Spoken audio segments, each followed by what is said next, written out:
नमस्कार विद्यार्थी मित्रांनो, BA भाग 3 मराठी वाङ्मयाचा इतिहास या विषयाच्या पहिल्या घटकामध्ये मराठी वाङ्मयाचा पूर्वकाळ या पहिल्या घटकामध्ये जो पहिला उपघटक आहे त्याच्यामध्ये महाराष्ट्री व महाराष्ट्री अपभ्रंश ग्रंथातील मराठीचे संदर्भ याविषयीचे विवेचन आपल्याला आज करायचे आहे. आपणा सर्वांना माहिती आहे की मराठी भाषेला अभिजात दर्जा मिळाला आणि या दर्जा मिळाल्यानंतर असं लक्षात आलं की मराठीची पूर्व भाषा ही महाराष्ट्री अपभ्रंश आणि त्याच्यापूर्वी महाराष्ट्री प्राकृत या दोन भाषा मराठीच्या पूर्व भाषा आहेत. आता महाराष्ट्री जर मराठीची पूर्व भाषा असं आपण गृहीत धरलं तर आपल्याला मराठी भाषेच्या पूर्व भाषेची जी महाराष्ट्री भाषा प्राकृत भाषा आहे त्याच्यातले काही संदर्भ आपल्याला पाहावे लागतील आणि त्या महाराष्ट्री प्राकृतमध्ये जे ग्रंथ आहेत त्या ग्रंथांची नावं, त्या ग्रंथातील मराठीचा संदर्भ याची माहिती घेणे आवश्यक आहे. आणि या दृष्टीने पहिल्यांदा आपण महाराष्ट्री प्राकृत ही जी भाषा आहे ती जी इसवी सन पूर्व दुसऱ्या शतकापासून म्हणजे आजपासून जवळजवळ 2000 वर्षापूर्वी पासूनची 2500 वर्षापूर्वीपासूनची ही भाषा आहे. आणि या भाषेमध्ये जे पहिले आपल्याला पुरावे सापडतात त्याच्यामध्ये सर्वात जुना पुरावा हा इसवी सन पूर्व 220 वर्ष म्हणजे आता 21वे शतक आपण जर पकडलं तर साधारणतः 2300 वर्षापूर्वी मराठीचे काही संदर्भ सापडतात.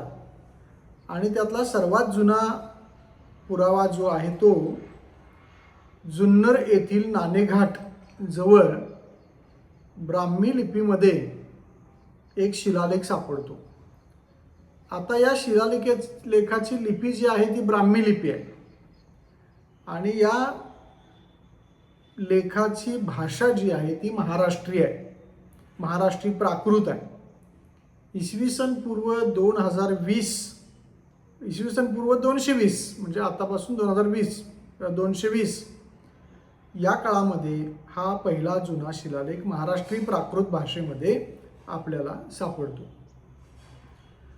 दुसरा जो पुरावा आपल्याला सापडतो तो गाथा सप्तशती. गाथा सप्तशती हा इसवी सनाच्या पहिल्या किंवा दुसऱ्या शतकामध्ये पैठण म्हणजे आता ज्याला प्राचीन काळी प्रतिष्ठान असं म्हटलं जायचं आणि आता पैठण असं म्हटलं जातं त्या ठिकाणी सातवाहन राजाची राजवट होती. आणि या सातवाहन राजानं या सप्तशती म्हणजे 700 श्लोकामध्ये ज्या गाथा संकलित केल्या त्या गाथा संकलित केलेल्या ग्रंथाचं नाव आहे गाथा सप्तशती. आता गाथा सप्तशती हा ग्रंथ जो आहे तो हाल नावाचा राजा यानं लिहिलेला आहे. या ग्रंथाच्या आपल्याला देशभर प्रती सापडतात आणि या ग्रंथामध्ये मराठीचे उल्लेख कशा प्रकारे आलेले आहेत तर त्याच्यामध्ये महाराष्ट्रातल्या प्रदेशांचं वर्णन आलेलं आहे. उदाहरणार्थ गिरणा, गोदा, तापी, नर्मदा, मुळा इत्यादी नद्यांचं वर्णन.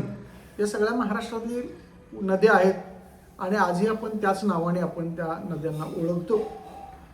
काही पर्वतांची वर्णन आहेत त्यामध्ये त्र्यंबकेश्वर, पैठण वगैरे असे पर्वतांची नावं आलेली आहेत. हा ग्रंथ म्हणजे पहिला लोकसाहित्याचा ग्रंथ आहे. आणि लोकसाहित्य म्हणजे काय की लोकपरंपरेनं लोकांच्या समूहामध्ये चालत आलेली ज्या काही गाणी होती, गाथा होत्या, ओव्या होत्या त्या या ग्रंथामध्ये संकलित केलेल्या आहेत. अशा हजारो गाथा त्या काळामध्ये होत्या आणि त्यापैकी 700 गाथा या ग्रंथामध्ये पाहायला मिळतात. आता या ग्रंथामध्ये मराठीतले शब्द कसे आहेत उदाहरणार्थ बघा, मामी, आत्ता, पिऊच्छा, दीर, माये, सवत असे नातेवाचक शब्द आहे बघा. मामी, आत्या ही शब्द तुम्हाला सर्वांना माहीत आहेत. हां, त्यानंतर धीर हा शब्द आहे. त्यानंतर सावली, सुई, सैच, जुन्न म्हणजे जुना किंवा चिखड म्हणजे चिखल, दिठी म्हणजे दिसणे, असू म्हणजे असणे, मज्ज म्हणजे माझे, काकी, काकू, कावळे, तांबू गाय, तंबू म्हणजे तांबू गाय, ओले, कळाले, गुळ असे हजारो शब्द मराठीतले शब्द या गाथा सप्तशतीमध्ये सापडतात. आणि म्हणून आपल्याला मराठीचा उल्लेख करत असताना मराठीची पूर्व भाषा ही महाराष्ट्री प्राकृत आहे याचे काही पुरावे आपल्याला सापडतात.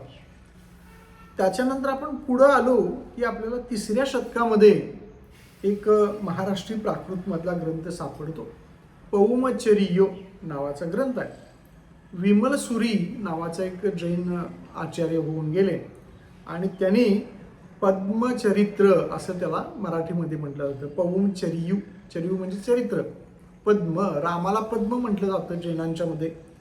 तर या पद्माचं म्हणजे रामाचं चरित्र या विमलसुरीने लिहिलेलं आहे आणि 3ऱ्या शतकामध्ये हा ग्रंथ आपल्याला सापडतो. आता हा पौमचरियू हा ग्रंथ महाराष्ट्री प्राकृतमध्ये आहे. तर हे कोणी सिद्ध केलं?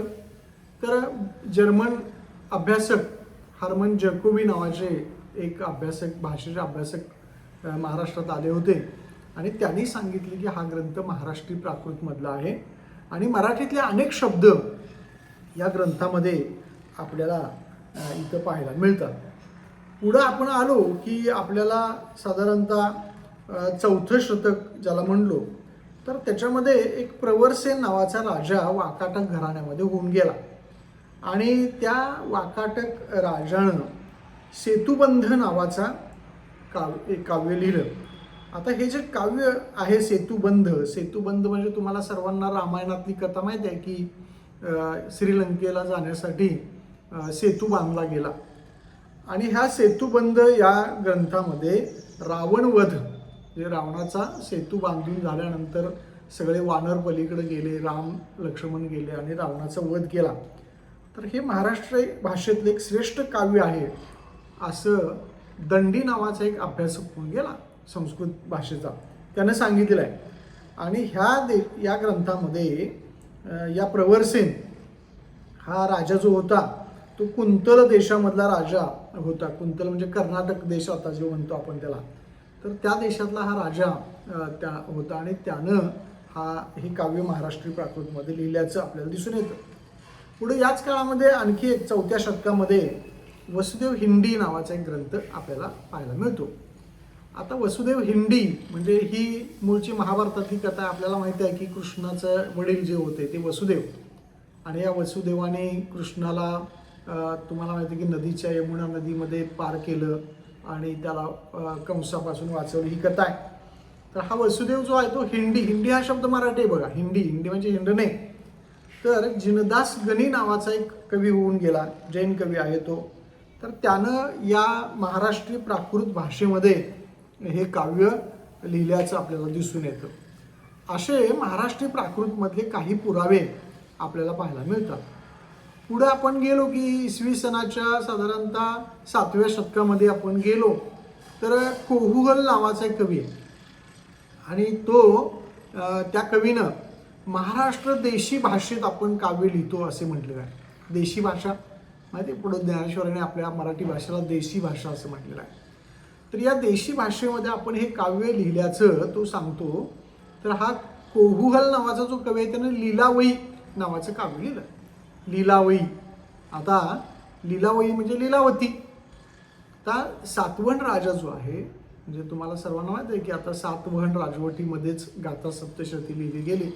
त्यांच्या परंपरेतला एका राजानं लीलावतीवर प्रेम केलं आणि हे प्रेम काव्य पैठण येथे ही प्रेमाची घटना घडलेली आहे आणि हे प्रेम काव्य महाराष्ट्री भाषेमध्ये 7व्या शतकामध्ये लिहिलेलं गेलं आहे. महाराष्ट्र देशी भाषा असं स्वतः कवीनं याचा उल्लेख केलेला दिसून येतो. पुढं आपण बघितलं की महाराष्ट्री प्राकृत ही भाषा 7व्या-8व्या शतकापर्यंत आपल्याला या महाराष्ट्री प्राकृतमध्ये ग्रंथ लिहिताना दिसतात, की ज्या महाराष्ट्री प्राकृतमध्ये अनेक आजचे मराठी शब्द आहेत आणि म्हणून ती मराठीची पूर्व पेटिका आहे. तर ह्या महाराष्ट्री प्राकृतमध्ये पुढं 8व्या शतकामध्ये एक राजस्थानमधला कवी आहे उद्योतन सुरी नावाचा. तर या उद्योतन सुरी या कवीनं कुवलयमाला नावाचा ग्रंथ लिहिलेला आहे. आणि या ग्रंथाचं असं वैशिष्ट्य आहे की मराठीची पूर्वरूप आपण ज्याला म्हणतो त्याचे अनेक उदाहरणं याच्यामध्ये येतात. त्यानं 18 देशी भाषांची नावं सांगितलेली आहेत. त्याच्यामध्ये मराठी ही एक देशी भाषा होती, महाराष्ट्रीय अपभ्रंश ही एक देशी भाषा होती असं त्यानं सांगितलं आहे. आता हा जो उद्योतन सुरी आहे हा राजस्थानचा कवी आहे आणि तो मराठीमध्ये किंवा महाराष्ट्री प्राकृतमध्ये ग्रंथ लिहितो. त्यानं मराठी माणसाचं वर्णन केलं आहे. तुम्हाला माहिती आहे ते वर्णन दडमडये सामलंगे अहिमान कलह सिलेया दिन्नले गहिन्नले उल्लविरे तत्त मरहट्टे या मराठा जातीचं किंवा मरहट्टी माणसं कशी आहेत तर ती अशी धट्टी कट्टी आहेत, सावळ्या रंगाची आहेत, अभिमानी आहेत, कलहप्रिय आहेत आणि दिलं घेतलं अशा प्रकारचे क्रियापद वापरून हे लोक बोलतात असं त्यानं मरहट्टी माणसाचं म्हणजे मराठी माणसाचं वर्णन या कुवलयमाला या ग्रंथामध्ये केलं आहे. आणि हा एक अत्यंत महत्त्वाचा मराठी भाषेचं पूर्वरूप किंवा मराठी भाषेचा पुरावा देणारा हा एक अत्यंत महत्त्वाचा ग्रंथ आपल्याला 7व्या-8व्या शतकामध्ये पाहायला मिळतो. त्यानंतर पुढं 8व्या शतकामध्ये महाराष्ट्री भाषेचं व्याकरण लिहिलं आहे.